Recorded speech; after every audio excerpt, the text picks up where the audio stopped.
wararkeena ayaa waxaa maanta ugu waaweyn madaxweynaha dalkani Masar Cabdulfataax al-Siisi oo ugu hambaliyay Papa Francisca ciida Masiixiga ee sanadka cusub. Baarlamaanka Federaalka Soomaaliya oo ansixiyay miisaaniyadda 2020 ee sanadka cusub.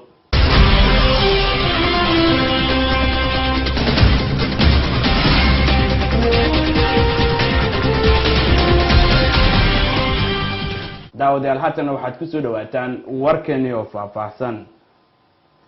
madaxweynaha dalkani Masar mudane Cabdulfataax al-Siisi ayaa ugu hambaliyay Papa Francisca ee dalkani Masar sanadka cusub iyo ciida Masiixiyiinta.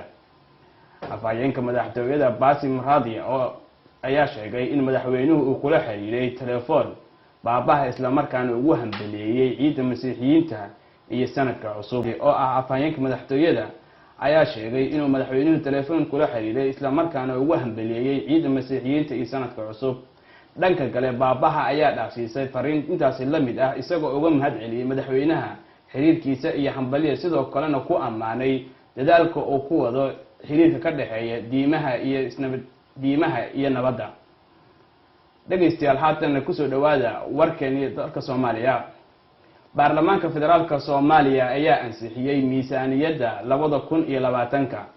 maalmihii aynu soo dhaafnay ayaa baarlamaanka Soomaaliya waxa uu u fadhiyay dood ku saabsaneed ansixidda miisaaniyadda sanadka cusub ee 2020.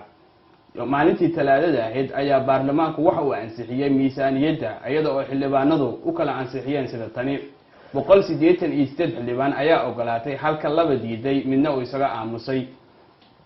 ansixintani miisaaniyadda ee labada aqal ee baarlamaanka Soomaaliya ayaa ku soo beegantay maalintii ugu dambeysay ee sanadka 2019 si ay ula jaanqaado sanadka cusub ee 2020. daawadayaal waa anigoo ah Said Cali Cabdullaahi Salaad oo idin soo tabinayay warkii ku baxayay barnaamijka Nabra ee ka baxay TV-ga Masar al-Hayaat.